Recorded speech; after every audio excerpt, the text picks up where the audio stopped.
namaku Fajar. Sejak kecil aku dibesarkan oleh kakekku, Pak Darto, seorang dukun kematian sekaligus penjaga tradisi pemakaman di sebuah desa terpencil di lereng Gunung Lawu, Jawa Tengah. Tidak banyak yang tahu bahwa aku bukan cucu kandungnya. 18 tahun lalu, setelah membantu sebuah prosesi pemakaman di desa tetangga, kakek menemukan seorang bayi yang menangis di dekat makam baru tanpa nisan. Bayi itu terbaring di atas kain kafan merah yang sudah kusam. Bayi itu adalah aku. Di sampingku berdiri sebuah gundukan tanah yang bahkan tidak diketahui siapa penghuni makamnya. Karena iba, kakek membawaku pulang dan membesarkanku sendiri. Sejak kecil aku hidup di tengah dupa, doa-doa kematian, suara kentongan malam, dan berbagai ritual yang jarang dipahami orang biasa. Namun baru ketika aku berusia 18 tahun, kakek mulai mengungkap sebagian rahasia tentang diri. Malam itu hujan turun deras. Kami duduk berhadapan di ruang tamu rumah kayu tua yang hanya diterangi lampu minyak. Kakek mengisap rokok kreteknya perlahan sebelum berkata, "Jar, sejak lahir nasibmu tidak lengkap." Aku mengernyit. Maksud kakek, kau lahir membawa cacat dalam garis takdirmu. Selama 18 tahun ini kau hidup di bawah perlindungan leluhur dan pahala yang terus kukumpulkan untukmu. Kalau tidak, mungkin kau sudah mati sejak lama. Aku terdiam. Mulai sekarang kau harus belajar semua ilmu yang kumiliki. Sebab setelah ini, aku mungkin tidak bisa selalu melindungimu. Saat itu aku mengira beliau hanya berbicara berlebihan. Aku tidak tahu bahwa perkataannya akan menjadi kenyataan lebih cepat daripada yang kubayangkan. Keesokan harinya, tepat setelah waktu zuhur, seseorang mengetuk pintu rumah. Ketika aku membukanya, seorang pria paruh baya berdiri di depan rumah dengan pakaian berkabung berwarna hitam. Wajahnya pucat, matanya sembab, seolah sudah berhari-hari tidak tidur. Begitu melihat kakek keluar, pria itu langsung berlutut. "Pak Darto, tolong kami." Kakek segera mempersilahkannya masuk. "Ada apa, Pak Joko?" Pria itu menggigil. "Ibu saya tidak mau masuk peti mati." Aku langsung memahami maksudnya. Dalam tradisi beberapa desa tua di Jawa, terkadang terjadi kejadian yang disebut peti menolak jenazah. Saat keluarga mencoba menutup peti, jenazah selalu bergeser. Kadang peti terasa sangat berat, kadang tutup peti tidak bisa ditutup sama sekali.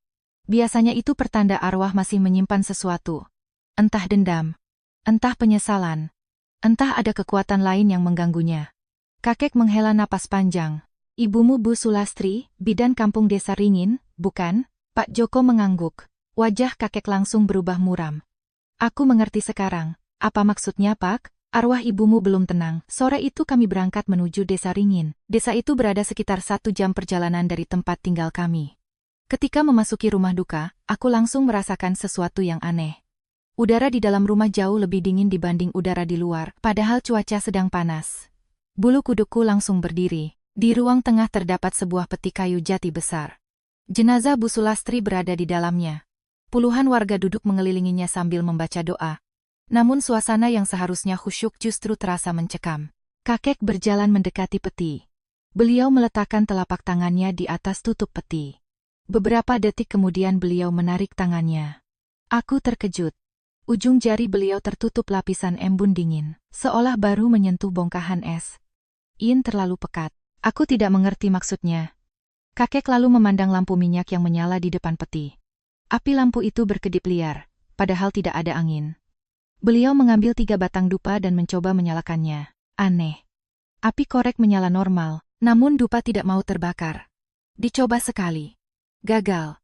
2 kali. Gagal. 3 kali. Tetap gagal. Warga mulai saling pandang. Beberapa bahkan terlihat ketakutan. Kakek menatap peti mati dan berkata pelan, "Bu Sulastri, orang yang meninggal harus melanjutkan perjalanan. Jangan terus memegang urusan dunia. Aku datang sendiri menghormatimu. Berilah aku sedikit muka." Ajaib, begitu kalimat itu selesai diucapkan, ketiga dupa langsung menyala bersamaan. Suara napas lega terdengar dari berbagai sudut ruangan. Kakek menancapkan dupa. Kemudian membaca mantra pembuka jalan arwah. Beberapa menit kemudian beliau berdiri. Sekarang petinya bisa diangkat. 8 orang pria segera bersiap mengangkat peti. Awalnya semua berjalan lancar. Peti berhasil terangkat. Prosesi pemakaman pun dimulai. Aku berjalan di belakang rombongan bersama kakek. "Ki, tadi kakek bilang ada sesuatu yang mengganggu." "Ya." "Itu apa?" Kakek menggeleng. "Aku juga belum tahu." Jawaban itu membuatku semakin tidak tenang. Baru sekitar 15 menit berjalan, Tiba-tiba terdengar jeritan keras. Ah. Salah satu pengusung peti terpeleset. Peti langsung miring, orang-orang panik, pegang, teriak kakek. Jangan sampai jatuh. Semua berusaha mempertahankan keseimbangan. Untungnya peti berhasil diselamatkan. Namun wajah kakek semakin serius. Beliau tampak khawatir. Sangat khawatir. Saat rombongan mencapai kaki bukit pemakaman keluarga, matahari mulai tenggelam. Langit berubah merah darah. Tiba-tiba, kriik. Suara aneh terdengar dari dalam peti. Semua orang membeku. Kriik, kriik, suara itu terdengar lagi. Seolah seseorang sedang menggaruk bagian dalam peti mati. Aku merasakan hawa dingin menjalar di punggung. Lalu sesuatu yang lebih aneh terjadi. Peti itu mendadak menjadi sangat berat hingga 8 pria dewasa tidak mampu lagi menopangnya. Kuatkan, teriak kakek. Namun semuanya terlambat. Brak, peti mati jatuh menghantam tanah. Suasana langsung hening. Tidak ada seorang pun yang berani berbicara. Dalam tradisi desa kami, peti yang jatuh saat prosesi pemakaman dianggap telah memilih tempat peristirahatan. Artinya jenazah harus dikuburkan di lokasi itu juga. Kakek memejamkan mata. Lalu berkata lirih, sudah terlambat. Kuburkan di sini. Pemakaman dilakukan di tempat peti itu jatuh. Malamnya kami pulang. Sepanjang perjalanan kakek tidak berbicara. Baru setelah sampai rumah beliau berkata, Bu Sulastri semasa hidup adalah bidan kampung. Aku mengangguk. Itu masalahnya, banyak bayi lahir lewat tangannya, dan banyak darah bayi pernah menempel di tangannya. Aku tidak memahami maksudnya, namun nada suara beliau membuatku merinding. Malam itu aku tidur dengan perasaan tidak nyaman. Keesokan paginya aku dibangunkan suara percakapan di ruang depan. Saat keluar kamar, aku melihat Pak Rahmat, tetangga kami. Wajahnya pucat, matanya ketakutan. Kejadian besar, Pak Darto. Jika perlu saya bisa melanjutkan. Aku melihat wajah kakek berubah. Apa yang terjadi? Pak Rahmat menelan ludah. Semua orang yang mengangkat peti Bu Sulastri tadi malam, mati. Darahku seakan membeku. Mati? Pak Rahmat mengangguk. Semuanya. Aku langsung gemetar. Lalu aku juga ikut mengangkat peti itu. Apakah aku akan mati? Kakek menatapku. Untuk pertama kalinya aku melihat kemarahan besar di matanya. Siapapun yang mencoba mengambil nyawa cucuku akan berhadapan denganku. Namun meskipun berkata demikian, aku tahu. Bahkan kakek pun mulai menyadari bahwa musuh yang sedang kami hadapi bukanlah arwah biasa. Dan malam berikutnya, ketika suara langkah kaki terdengar di depan rumah, aku akan melihat sesuatu yang tidak pernah kulupakan sepanjang hidupku. Orang-orang yang telah mati itu datang kembali. Masih membawa peti mati yang sama. Dan di belakang mereka, berdiri seorang wanita tua berpakaian merah. Dengan puluhan arwah bayi merayap keluar dari tubuhnya. Malam itu aku tidak bisa tidur. Kabar kematian seluruh pengusung peti masih terus terngiang di kepalaku. 8 orang, semuanya meninggal hanya dalam 1 malam. Padahal kemarin sore mereka masih sehat dan bercanda selama perjalanan menuju pemakaman. Aku duduk sendirian di ruang tengah rumah. Di luar, hujan rintik-rintik turun membasahi halaman. Jarum jam tua di dinding bergerak perlahan. Tik, tik, tik. Suasananya begitu sunyi hingga suara napasku sendiri terdengar jelas. Sebelum berangkat tadi pagi, kakek sudah memperingatkanku. Jangan keluar rumah, apapun yang terjadi. Kalau sampai keluar, kakimu akan kupatahkan sendiri. Biasanya aku menganggap ancaman seperti itu hanya candaan orang tua. Namun kali ini aku tahu beliau serius. Sangat serius. Sekitar pukul 9 malam, aku mendengar suara langkah kaki dari luar rumah. Tok, tok, tok. Langkah itu terdengar berat. Seperti banyak orang berjalan bersamaan. Jantungku berdegup lebih cepat. Kakek, aku memanggil. Tidak ada jawaban. Aku kembali memanggil. Kakek, masih tidak ada suara. Kupikir mungkin beliau sudah pulang dan sengaja tidak menjawab. Aku pun berjalan menuju pintu depan. Begitu tangan menyentuh gagang pintu, perasaan tidak nyaman tiba-tiba muncul. Namun rasa penasaran mengalahkan semuanya. Aku membuka pintu. Perlahan, krik. Saat pintu terbuka, seluruh tubuhku langsung membeku. Di depan rumah berdiri 8 orang. Mereka mengenakan pakaian yang sama seperti kemarin. Mereka adalah para pengusung peti Bu Sulastri. Masalahnya, mereka semua sudah mati. Wajah mereka pucat kebiruan, mata mereka kosong. Kulit mereka tampak membengkak seperti mayat yang telah lama terendam air. Dan yang paling mengerikan, mereka masih memikul peti mati yang sama, peti tempat Bu Sulastri dikuburkan. Aku tidak mampu bergerak, tubuhku seperti kehilangan kendali.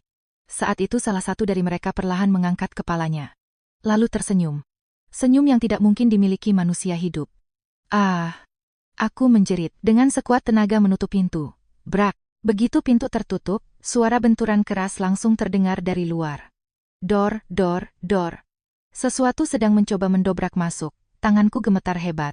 Keringat dingin membasahi seluruh tubuh, aku tahu kalau tetap bertahan di dalam rumah, cepat atau lambat pintu itu akan jebol. Tanpa berpikir panjang aku berlari menuju pintu belakang. Membukanya. Lalu kabur ke kegelapan malam. Aku berlari sekuat tenaga melewati jalan setapak. Melewati sawah, melewati kebun bambu, melewati makam-makam tua. Aku tidak tahu berapa lama berlari. Yang kupikirkan hanya satu. Menjauh sejauh mungkin. Ketika akhirnya aku berhenti di sebuah gang sempit dekat sungai kecil, napasku sudah hampir habis. Aku menoleh ke belakang. Tidak ada siapa-siapa. Mereka tidak mengejarku. Aku menghela napas lega. Namun tepat saat itu, terdengar suara tawa. Tawa seorang wanita tua. Hihihihi. Perlahan aku menoleh, dan penyesalan langsung memenuhi hatiku. Di ujung gang berdiri seorang wanita tua. Ia mengenakan kebaya merah lusuh. Rambutnya panjang terurai. Kulitnya pucat seperti mayat. Dan wajah itu sangat kukenal. Bu Sulastri, wanita yang baru dikuburkan kemarin. Aku hampir jatuh karena ketakutan. Jangan mendekat, teriakku. Aku tidak membunuhmu. Kau salah orang.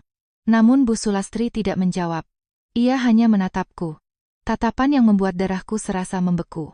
Kemudian perlahan kedua tangannya terangkat, tubuhnya mulai bergetar hebat, seolah ada sesuatu yang bergerak di bawah kulitnya. Dan sesaat kemudian, hal yang paling mengerikan terjadi. Satu wajah bayi muncul dari dadanya. Lalu satu lagi. Lalu satu lagi. Dan satu lagi. Puluhan wajah bayi mulai keluar dari tubuhnya. Mereka menangis, menjerit, merintih, seolah sedang merasakan penderitaan yang luar biasa. Aku teringat ucapan kakek. Banyak darah bayi pernah menempel di tangannya. Saat itu aku akhirnya mengerti. Entah karena kesalahan saat persalinan, entah karena sebab lain, puluhan arwah bayi telah melekat pada Bu Sulastri. Mereka tidak membiarkannya pergi. Mereka menahannya di dunia orang mati. Mereka mengubahnya menjadi sesuatu yang mengerikan. Semua wajah bayi itu menoleh ke arahku. Tatapan mereka penuh kebencian. Aku ingin lari. Namun kakiku tidak bisa bergerak, tubuhku seakan membatu. Bu Sulastri menjerit, jeritan yang bukan lagi suara manusia. Kemudian melompat ke arahku. Aku menutup mata, mengira hidupku akan berakhir. Tetapi, brak, terdengar suara benturan keras. Aku membuka mata dan melihat seseorang berdiri di depanku. Kakek, Pak Darto. Tubuh Bu Sulastri terlempar beberapa meter ke belakang. Kakek berdiri tegak sambil memegang pipa rokok bambunya. Nak, beliau berkata tanpa menoleh. Berdiri di belakangku. Aku langsung mematuhi. Bu Sulastri perlahan bangkit. Kali ini wajah-wajah bayi telah menghilang. Namun pakaian merahnya dipenuhi bercak darah kehijauan. Aura yang keluar dari tubuhnya semakin menyeramkan. Kakek menghela napas. Kasihan sekali. Arwah-arwah itu menahanmu di dunia ini. Kalau terus seperti ini, kau akan berubah menjadi iblis sungguhan. Sesaat. Wajah Bu Sulastri tampak melembut, seolah masih ada sisa kesadaran manusia di dalam dirinya. Namun hanya sesaat. Detik berikutnya ia kembali menjerit, lalu melompat, tinggi sekali. Hampir 5 meter ke udara. Aku terpana. Belum pernah melihat makhluk seperti itu. Namun kakek tidak menunjukkan sedikit pun rasa takut. Beliau mengembuskan asap rokok. Kemudian berkata, hanya roh jahat sekelas ini, kau terlalu meremehkanku. Saat Bu Sulastri menerkam dari atas, kakek mengayunkan kaki. Duaar, tubuh wanita tua itu kembali terpental. Aku sampai tidak percaya. Selama ini kakek terlihat seperti orang tua biasa. Ternyata kemampuannya jauh melampaui bayanganku. Bu Sulastri kembali menyerang. Kali ini lebih cepat. Lebih ganas. Cakar hitamnya nyaris menyentuh wajah kakek. Namun tepat saat itu, pipa rokok di tangan kakek memancarkan cahaya keimasan. Beliau menghantamkannya ke dahi Bu Sulastri. Ses! Asap putih mengepul. Jeritan mengerikan menggema di seluruh gang. Bu Sulastri mundur sambil memegangi kepalanya. Belum sempat ia bangkit, kakek sudah mengeluarkan secarik jimat kuning. Lalu menempelkannya tepat di dadanya. Brak, tubuh Bu Sulastri langsung membeku. Matanya yang penuh kebencian perlahan berubah kosong. Perlahan, sangat perlahan, air mata mengalir dari wajahnya. Lurah Darto, bisiknya lirih. Terima kasih. Kemudian tubuhnya roboh ke tanah, tak bergerak lagi. Aku menatap semuanya dengan napas tersengal. Masih belum memahami apa yang sebenarnya terjadi. Namun saat itulah angin dingin kembali bertiup. Kakek memandang ke ujung gang. Lalu berkata keras, kalian semua, keluar. Angin berputar. Kabut tipis muncul. Dan satu persatu sosok para pengusung peti yang telah mati muncul kembali. Mereka berdiri berjajar di hadapan kakek, kepala tertunduk. Seperti tahanan yang menunggu hukuman. Aku menelan ludah. Kakek, kenapa mereka ada di sini? Kakek tidak langsung menjawab. Beliau hanya mengeluarkan beberapa paku hitam dari kantongnya. Tatapannya sangat serius. Karena malam itu, aku baru akan mengetahui rahasia sebenarnya tentang kematian para pengusung peti. Dan tentang pengorbanan terbesar yang akan dilakukan kakek demi menyelamatkan hidupku. Kabut malam masih menggantung di gang sempit itu. Aku berdiri di belakang kakek sambil memandangi 8 arwah pengusung peti yang berjajar diam di hadapan kami. Mereka tidak lagi tampak ganas seperti sebelumnya. Sebaliknya, wajah mereka terlihat penuh ketakutan. Seolah ada sesuatu yang jauh lebih mengerikan daripada kematian sedang mengawasi mereka dari balik kegelapan. Angin malam bertiup pelan. Namun entah kenapa hawa dingin yang kurasakan justru semakin menusuk. Aku mendekati kakek. Kenapa mereka masih di sini? Kakek tidak langsung menjawab. Beliau mengambil paku-paku hitam dari kantong kain yang selalu dibawanya. Lalu berjalan menuju tubuh Bu Sulastri yang tergeletak di tanah. Karena mereka belum benar-benar mati. Aku mengernyit. Apa maksudnya? Mereka sudah kehilangan nyawa. Tapi roh mereka masih dirantai oleh sesuatu. Kakek berjongkok di samping jasad Bu Sulastri, kemudian menancapkan paku pertama ke tanah di dekat kepalanya. Disusul paku kedua, ketiga, keempat, sampai membentuk lingkaran. Begitu paku terakhir tertancap, tanah di sekitar jasad langsung bergetar. Samar-samar terdengar suara tangisan bayi dari dalam bumi. Aku merinding. Tangisan itu bukan berasal dari satu bayi, melainkan puluhan, mungkin bahkan ratusan. Jeritan mereka bercampur menjadi suara yang membuat kepala terasa sakit. Tiba-tiba mata Bu Sulastri terbuka. Padahal tubuhnya sudah tidak bergerak, bola matanya seluruhnya hitam. Tanpa bagian putih sedikit pun, kemudian mulutnya terbuka perlahan. Dan suara yang keluar bukan suara seorang wanita tua, melainkan suara puluhan anak kecil yang berbicara bersamaan. Kami tidak mau pergi. Kami tidak mau pergi. Kami tidak mau pergi. Aku hampir mundur karena ketakutan. Namun kakek tetap tenang. Beliau menatap sosok di depannya. Aku tahu kalian menderita. Aku tahu kalian marah. Tapi membunuh orang tidak akan mengubah apapun. Jeritan bayi-bayi itu semakin keras. Tanah mulai retak. Rumput-rumput di sekitar mengering seketika. Lalu sesuatu muncul dari balik tubuh Bu Sulastri. Bayangan hitam. Awalnya hanya sebesar manusia. Namun perlahan membesar. 2 meter, 3 meter, 4 meter, hingga menjulang seperti pohon besar. Aku terpaku. Karena untuk pertama kalinya aku menyadari sesuatu. Bu Sulastri bukan sumber masalah sebenarnya. Ia hanya wadah. Ada sesuatu yang jauh lebih berbahaya bersembunyi di balik dirinya. Bayangan hitam itu perlahan membentuk wajah. Wajah seorang wanita, namun bukan manusia. Matanya merah menyala. Mulutnya memanjang hingga ke telinga. Ratusan tangan kecil tumbuh di seluruh tubuhnya. Setiap tangan berasal dari sosok bayi yang menangis. Aku merasa seluruh tubuhku gemetar. Bahkan bernapas pun terasa sulit. Kakek, itu apa? Untuk pertama kalinya malam itu wajah kakek berubah serius. Sangat serius. Genderuwo penelan arwah. Aku langsung membeku. Nama itu pernah ku dengar. Konon makhluk semacam itu lahir dari kumpulan kematian tidak wajar dan kebencian yang terus dipelihara selama puluhan tahun. Makhluk seperti itu hampir mustahil dihancurkan. Makhluk itu menatap kami. Kemudian tersenyum. Senyuman yang membuat bulu kudukku berdiri. Sudah lama sekali. Suaranya bergema dari segala arah. Aku menunggu keturunanmu, Darto. Aku melihat mata kakek sedikit menyipit. Kau mengenalku, makhluk itu tertawa. Hahaha, dulu ayahmu menyegelku. Kakekmu mencoba memusnahkanku. Sekarang giliranmu. Mendengar itu, wajah kakek berubah muram. Aku baru menyadari bahwa semua ini ternyata telah berlangsung selama beberapa generasi. Tiba-tiba makhluk itu mengangkat salah satu tangannya. Dalam sekejap, 8 arwah pengusung peti menjerit kesakitan. Tubuh mereka mulai terseret ke arah bayangan hitam tersebut, seolah ada kekuatan tak terlihat yang menarik mereka. "Kakek," teriakku. Namun sebelum aku sempat bergerak, kakek melemparkan segenggam beras kuning ke udara. Butiran beras itu memancarkan cahaya keemasan. Lalu berubah menjadi rantai-rantai cahaya.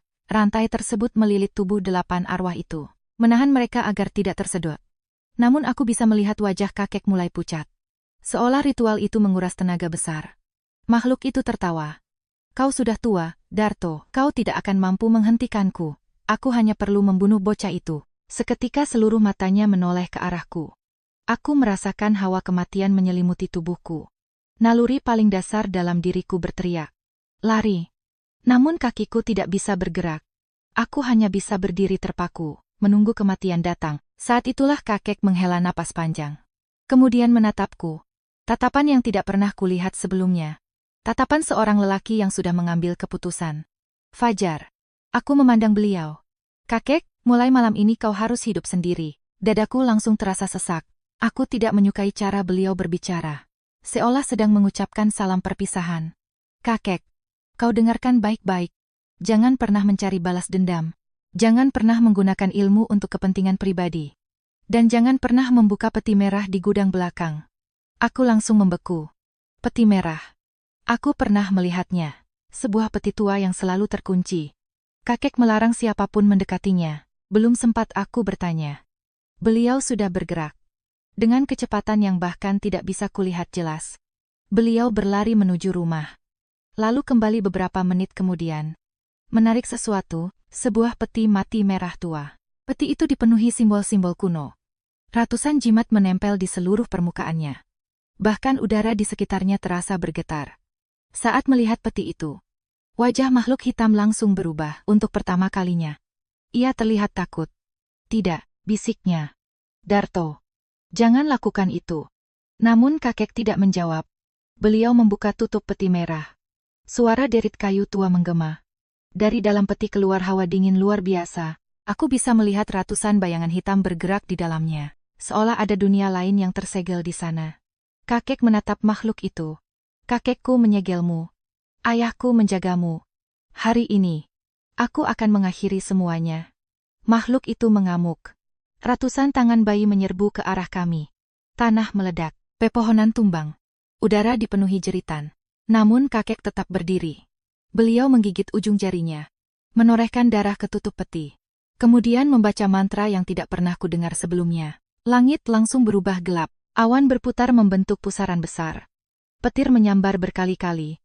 Dan dari dalam peti merah muncul tarikan mengerikan. Tarikan yang bahkan membuat tanah terangkat. Makhluk itu menjerit, tubuhnya mulai terseret, sedikit demi sedikit. Namun ia melawan mati-matian. Seluruh desa bergetar. Rumah-rumah berguncang. Pohon-pohon tumbang.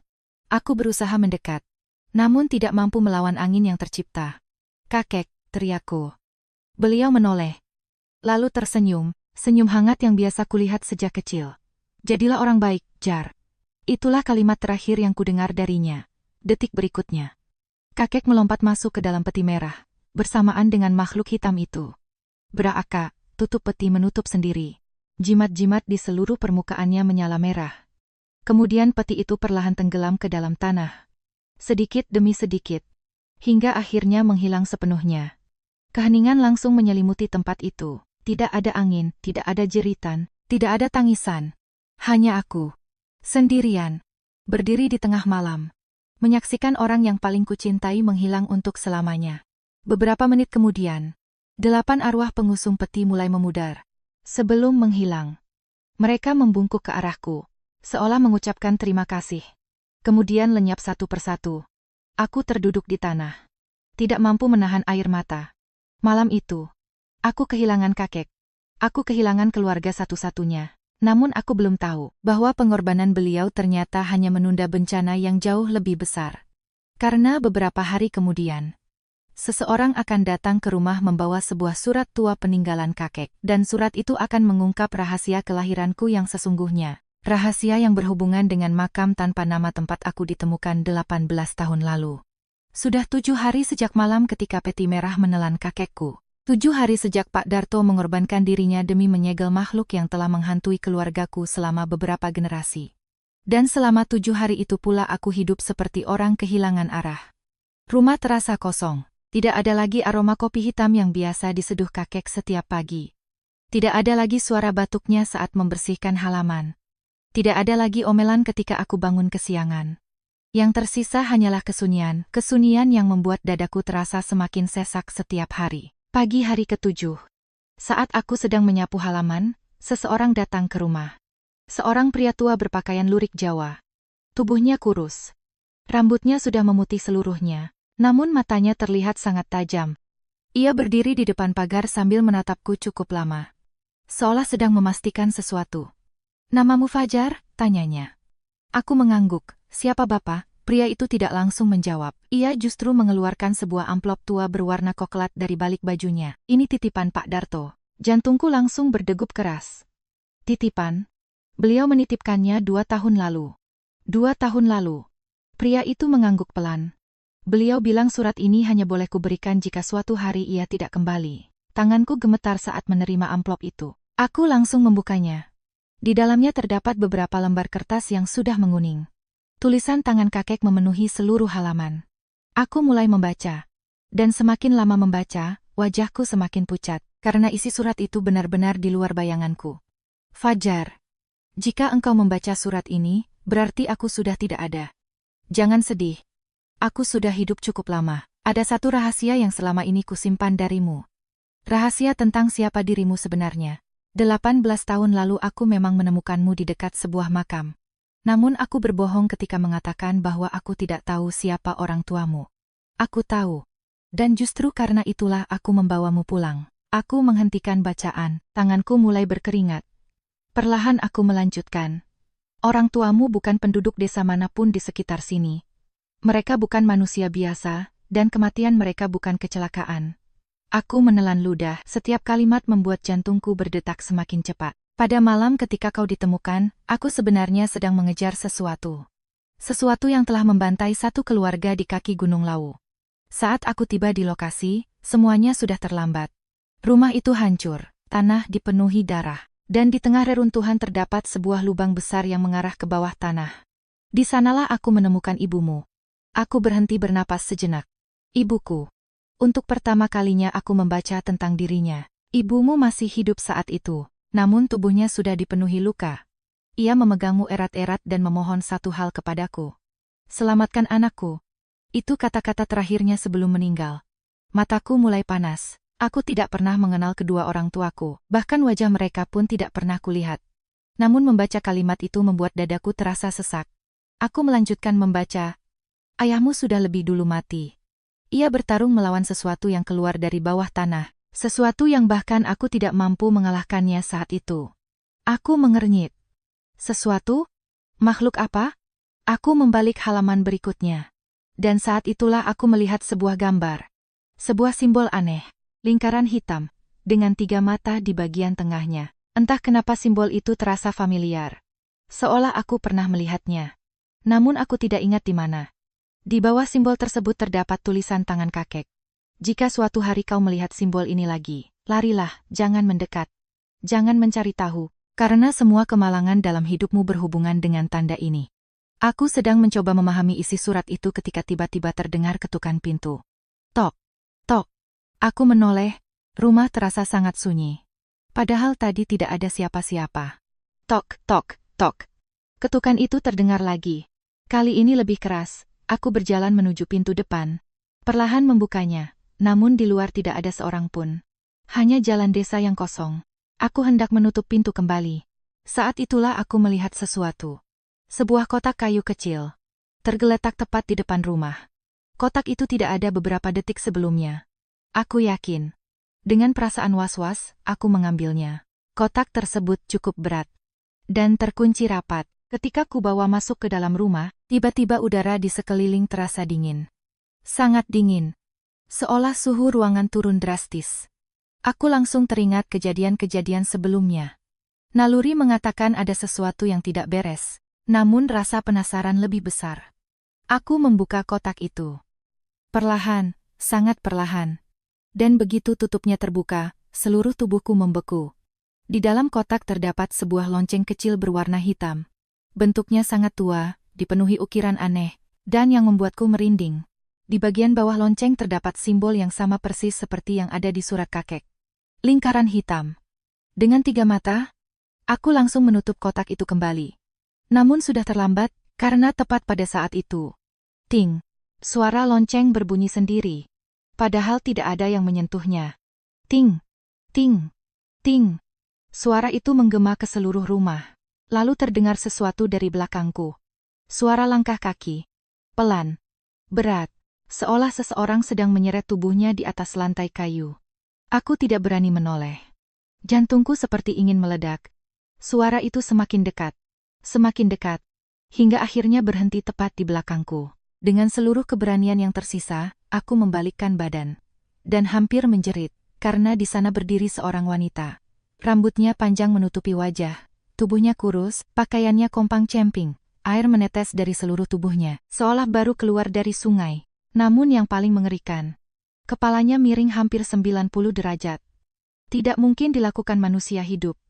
Wanita itu perlahan mengangkat tangannya, lalu menunjuk ke arah surat peninggalan kakek. Sebelum akhirnya mengucapkan satu kalimat, dengan suara serak seperti orang tenggelam. Mereka sudah bangun. Belum sempat aku bertanya apa maksudnya. Tubuh wanita itu tiba-tiba menghilang. Lenyap begitu saja. Bersamaan dengan itu, lonceng hitam di dalam kotak pecah menjadi 2, dan dari celahnya keluar asap hitam pekat. Asap itu melayang menuju langit-langit rumah. Lalu membentuk satu kalimat. Kalimat yang membuat darahku langsung membeku. Gerbang telah dibuka. Aku berdiri terpaku. Tidak mengerti apa yang sedang terjadi. Namun satu hal mulai kusadari. Kematian kakek, kemunculan simbol 3 mata. Lonceng hitam. Dan wanita misterius tadi. Semuanya saling berhubungan, dan semuanya mengarah pada sesuatu yang jauh lebih besar daripada kutukan Bu Sulastri. Sesuatu yang telah menunggu selama 18 tahun. Sesuatu yang kini mulai mencariku. Dan malam itu juga, aku akan bertemu dengan orang pertama yang mengetahui rahasia keluargaku. Seorang paranormal tua dari Yogyakarta yang pernah menjadi sahabat kakek. Orang yang akan mengungkap bahwa darah yang mengalir di tubuhku bukan darah manusia biasa. Aku tidak tidur semalaman. Kata-kata yang muncul dari asap hitam terus terngiang di kepalaku. Gerbang telah dibuka. Setiap kali memejamkan mata, aku selalu teringat sosok wanita basah yang muncul di rumahku. Siapa dia? Apa yang dimaksud dengan gerbang? Dan mengapa semua kejadian ini terjadi setelah kematian kakek? Pertanyaan-pertanyaan itu terus berputar di kepalaku. Menjelang subuh, aku akhirnya mengambil keputusan. Aku harus menemui orang yang disebutkan dalam surat kakek. Sahabat lamanya di Yogyakarta. Mungkin hanya orang itu yang bisa menjelaskan semuanya. Siang hari aku berangkat menggunakan bus menuju Yogyakarta. Perjalanan memakan waktu beberapa jam. Sepanjang jalan aku terus memandangi surat peninggalan kakek. Di halaman terakhir terdapat sebuah alamat. Sebuah rumah tua di daerah Kota Gede. Saat matahari mulai tenggelam, aku akhirnya tiba. Rumah itu berada di ujung gang sempit. Bangunannya sangat tua, dindingnya kusam. Atapnya dipenuhi lumut. Namun entah kenapa aku merasakan aura yang sangat kuat dari tempat itu. Seolah seluruh gang dipenuhi energi yang tidak terlihat. Aku mengetuk pintu. Tok, tok, tok. Belum sempat mengetuk untuk keempat kalinya. Pintu terbuka sendiri. Seorang pria tua sedang duduk di ruang tamu. Usianya mungkin sekitar 70 tahun. Tubuhnya kurus. Rambutnya putih seluruhnya. Namun matanya sangat tajam. Seolah mampu melihat menembus tubuh seseorang. Akhirnya kau datang juga. Aku membeku. Bapak mengenalku? Ia tersenyum tipis. Aku mengenal kakekmu sejak sebelum kau lahir. Duduklah. Namanya Pak Wiryo. Menurut cerita kakek, beliau pernah menjadi praktisi spiritual terkenal di Jawa sebelum memilih mengasingkan diri. Aku segera memberikan surat peninggalan Pak Darto. Pak Wiryo membacanya perlahan. Semakin lama wajahnya semakin muram. Ketika selesai membaca, ia menghela napas panjang. Aku sudah menduga hari ini akan datang. Aku langsung bertanya, Pak, sebenarnya siapa orang tuaku? Pak Wiryo terdiam cukup lama, seolah sedang mempertimbangkan sesuatu. Lalu akhirnya ia berkata, orang tuamu adalah penjaga segel. Aku mengernyit. Segel apa? Sebuah segel kuno yang usianya jauh lebih tua daripada kerajaan-kerajaan di Nusantara. Darahku langsung terasa dingin. Pak Wiryo berdiri. Kemudian mengambil sebuah peti kayu kecil dari lemari tua. Di dalamnya terdapat gulungan kain yang sangat tua. Beliau membukanya perlahan dan memperlihatkan sebuah gambar. Lingkaran hitam, 3 mata, simbol yang sama, itu. Pak Wiryo mengangguk. Simbol gerbang 3 mata. Gerbang antara dunia manusia dan dunia makhluk yang tidak seharusnya ada. Aku menelan ludah. Makhluk seperti hantu? Pak Wiryo menggeleng. Jauh lebih buruk. Arwah masih pernah menjadi manusia. Makhluk di balik gerbang itu tidak pernah menjadi manusia. Aku merasakan bulu kudukku berdiri. Orang tuamu adalah generasi terakhir penjaga segel. Mereka bertugas memastikan gerbang itu tidak pernah terbuka. Aku mulai memahami sesuatu. Jadi mereka dibunuh. Pak Wiryo mengangguk pelan. Malam itu segel dirusak. Orang tuamu bertarung sampai mati. Namun mereka berhasil menyelamatkanmu.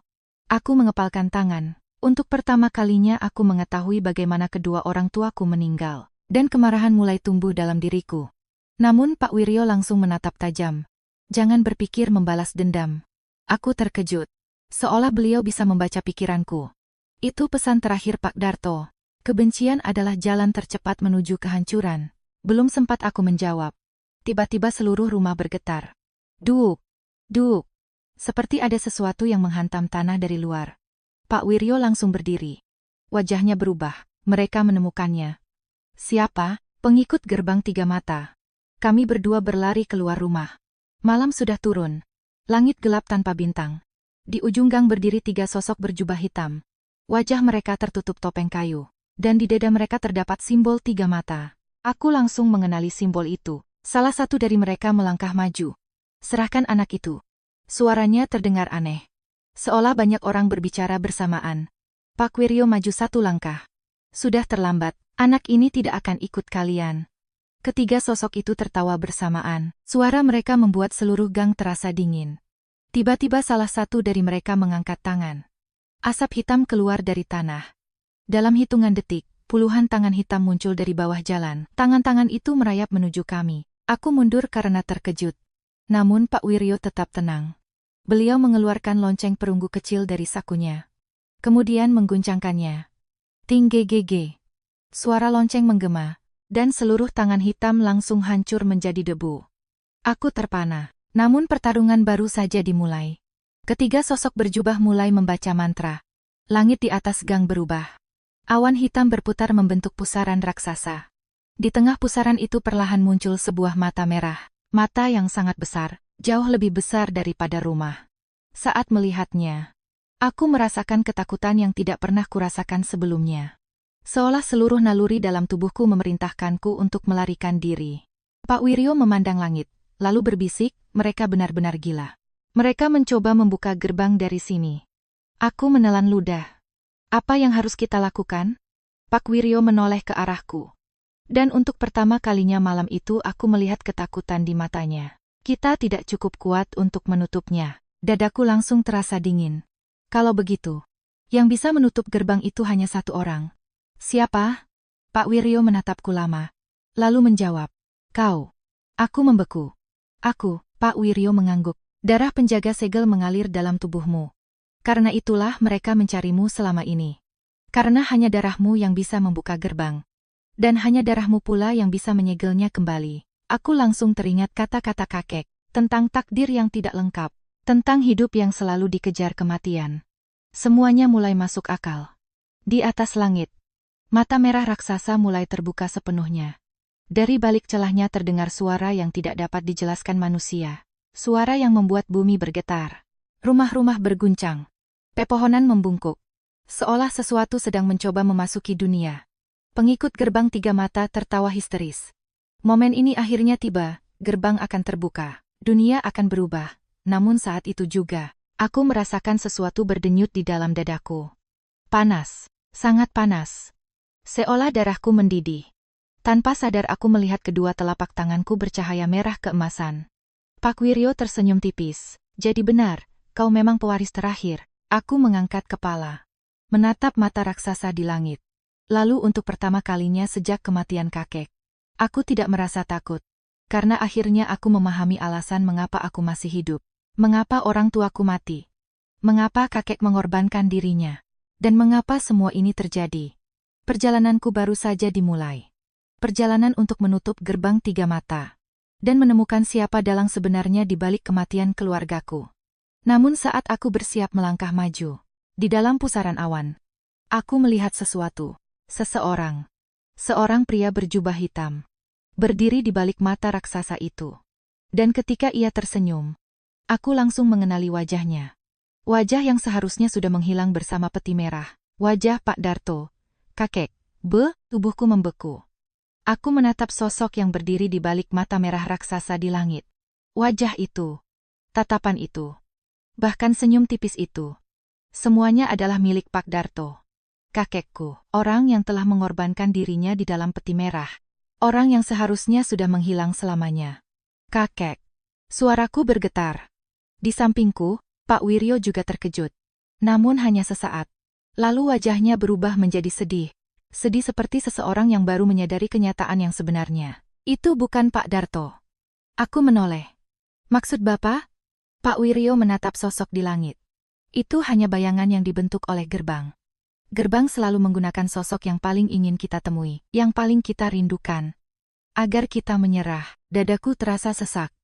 Meski akal sehat mengatakan bahwa beliau benar, sebagian diriku masih ingin percaya bahwa kakek benar-benar ada di sana. Bahwa semua ini hanyalah kesalahpahaman, bahwa beliau akan turun dari langit, menepuk bahuku, lalu memarahiku karena terlalu ceroboh. Namun aku tahu kenyataannya tidak seperti itu. Pak Darto sudah pergi. Dan kali ini, akulah yang harus menyelesaikan semuanya. Mata merah di langit semakin terbuka. Retakan hitam mulai menyebar ke seluruh cakrawala. Angin bertiup begitu kencang hingga jenteng-jenteng rumah beterbangan. Dari balik retakan itu terdengar suara yang tidak dapat dijelaskan dengan kata-kata. Bukan suara manusia, bukan suara binatang, melainkan sesuatu yang jauh lebih tua, lebih kuno, lebih mengerikan. Para pengikut gerbang tiga mata berlutut di tanah sambil tertawa histeris. Mereka mengira kemenangan sudah di depan mata. Mereka tidak menyadari satu hal, bahwa gerbang tidak pernah memilih pihak, ia hanya melahap semuanya. Manusia, arwah, bahkan mereka yang menyembahnya. Aku menatap kedua telapak tanganku. Cahaya merah keimasan masih berdenyut di bawah kulit. Untuk pertama kalinya dalam hidupku, aku memahami apa yang dimaksud kakek ketika mengatakan bahwa takdirku tidak lengkap. Selama ini ada sesuatu yang tersegel di dalam tubuhku. Sesuatu yang diwariskan oleh kedua orang tuaku. Sesuatu yang menunggu saat seperti ini. Aku mengangkat tangan perlahan. Anehnya simbol tiga mata di langit mulai bergetar. Seolah merespons keberadaanku. Pada saat yang sama, ribuan kenangan yang bukan milikku mengalir ke dalam kepala. Aku melihat wajah ayahku, aku melihat ibuku, aku melihat leluhur-leluhur yang bahkan tidak pernah ku kenal. Generasi demi generasi penjaga segel. Mereka semua berdiri di belakangku. Mereka semua telah berjuang selama ratusan tahun, dan kini giliran terakhir telah tiba. Aku melangkah maju. 1 langkah. 2 langkah. 3 langkah. Setiap langkah membuat cahaya di tubuhku semakin terang. Para pengikut gerbang akhirnya mulai panik. Mereka menyadari ada sesuatu yang salah. Salah seorang dari mereka berteriak, "Bunuh dia!" Ketiganya langsung menyerang. Namun sebelum mereka sempat mendekat, cahaya yang keluar dari tubuhku menyapu mereka seperti ombak. Dalam sekejap, topeng mereka hancur. Jubah mereka terbakar, dan tubuh mereka berubah menjadi debu. Mereka bahkan tidak sempat menjerit. Gerbang yang mereka sembah selama puluhan tahun akhirnya memakan mereka lebih dulu. Kini hanya aku dan gerbang yang tersisa. Langit terus retak, mata merah semakin terbuka. Dari baliknya, sesuatu mulai bergerak. Aku tidak bisa melihat bentuknya dengan jelas. Namun aku tahu, jika benda itu berhasil masuk ke dunia manusia, semuanya akan berakhir. Desa-desa, kota-kota, pulau-pulau, seluruh Nusantara. Semuanya akan tenggelam dalam kegelapan. Pak Wiryo berteriak dari belakang. Fajar. Segel sekarang. Aku mengangguk. Lalu menggigit telapak tanganku. Darah merah mengalir keluar. Namun anehnya, darah itu memancarkan cahaya emas. Seperti matahari kecil. Aku mengangkat tangan ke arah langit. Dan untuk pertama kalinya dalam hidupku, kata-kata yang diwariskan para penjaga segel keluar dari mulutku. Aku bahkan tidak tahu dari mana aku mempelajarinya. Namun kata-kata itu terasa begitu alami, seolah telah tertanam dalam jiwaku sejak lahir. Langit berguncang. Bumi bergetar. Sungai-sungai meluap. Gunung-gunung menggema. Namun di tengah kekacauan itu, Cahaya emas mulai menyebar. Perlahan, sedikit demi sedikit, retakan di langit mulai menutup. Mata merah mulai mengecil. Suara mengerikan dari balik gerbang berubah menjadi jeritan kemarahan. Ia tidak ingin kembali. Ia telah menunggu terlalu lama untuk masuk ke dunia manusia. Tetapi kali ini ia kalah. Untuk pertama kalinya dalam ratusan tahun. Gerbang kehilangan kesempatan. Mata merah menatapku. Tatapan penuh kebencian. Tatapan yang tidak akan pernah kulupakan. Kemudian suara itu berbicara. Bukan ke telingaku, melainkan langsung ke dalam pikiranku. Ini belum berakhir, suatu hari aku akan kembali. Aku menjawab dalam hati. Mungkin, tapi bukan hari ini. Detik berikutnya, mata itu pecah menjadi ribuan serpihan cahaya hitam, lalu menghilang. Retakan terakhir di langit tertutup. Angin berhenti, awan lenyap, dan dunia kembali sunyi. Aku terjatuh berlutut. Tubuhku terasa kosong. Seolah seluruh tenagaku telah habis. Pak Wiryo berlari menghampiri. Beliau membantu menopang tubuhku. Selesai. Aku memandang langit. Malam kembali normal. Bintang-bintang muncul satu persatu. Untuk pertama kalinya sejak kematian kakek, aku merasa damai. Namun saat itulah aku melihat sesuatu. Sebuah cahaya kecil turun perlahan dari langit. Cahaya itu berhenti tepat di depanku, lalu berubah menjadi sosok seorang pria tua. Pak Darto, kali ini bukan ilusi, bukan bayangan, bukan tipuan gerbang. Aku bisa merasakannya. Ini benar-benar beliau. Namun tubuhnya tampak transparan. Seperti kabut yang akan menghilang kapan saja. Aku langsung menangis. Kakek, beliau tersenyum. Senyum yang sama seperti saat mengajariku menyapu halaman. Senyum yang sama seperti saat memarahiku karena malas belajar. Sudah besar sekarang. Aku tidak mampu berkata apa-apa. Pak Darto menatapku dengan bangga. Leluhur kita tidak salah memilih. Kau berhasil. Aku menunduk. Air mata terus mengalir. Aku masih belum sehebat kakek. Beliau tertawa pelan. Dulu aku juga tidak sehebat kakekku. Semua orang belajar sedikit demi sedikit. Kemudian beliau menatap langit. Wajahnya terlihat sangat tenang.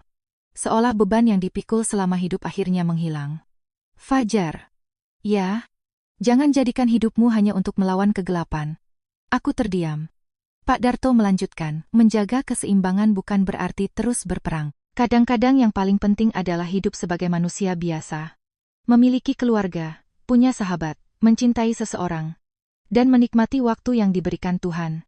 Aku mengangguk pelan, mencoba mengingat setiap kata, karena aku tahu. Ini adalah perpisahan terakhir. Tubuh Pak Darto mulai memudar. Sedikit demi sedikit. Beliau tersenyum.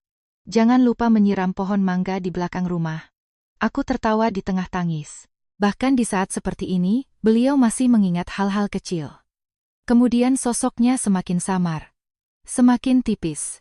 Hingga akhirnya hanya tersisa cahaya kecil. Dan cahaya itu perlahan naik menuju langit, menghilang di antara bintang-bintang, untuk selamanya. 3 bulan kemudian, aku kembali ke desa. Rumah tua peninggalan kakek masih berdiri. Pohon mangga di belakang rumah mulai berbuah lagi. Warga desa perlahan kembali menjalani kehidupan seperti biasa. Tidak ada yang tahu betapa dekatnya dunia ini dengan kehancuran, dan mungkin memang lebih baik begitu. Beberapa rahasia tidak perlu diketahui semua orang. Aku kini meneruskan pekerjaan kakek. Membantu orang-orang yang membutuhkan. Mengurus pemakaman, menenangkan arwah yang tersesat, menjaga keseimbangan antara dunia manusia dan dunia yang tidak terlihat. Namun setiap malam sebelum tidur, aku selalu memandang langit. Mengingat semua yang telah terjadi. Mengingat kedua orang tuaku, mengingat Pak Wiryo. Dan terutama, mengingat kakek. Orang yang menyelamatkanku 2 kali. Pertama ketika menemukan seorang bayi di dekat makam tanpa nama. Dan kedua ketika mengorbankan dirinya demi menyelamatkan dunia. Namaku Fajar. Aku adalah penjaga terakhir segel gerbang 3 mata. Dan selama aku masih bernapas, kutukan itu tidak akan pernah kembali ke Nusantara.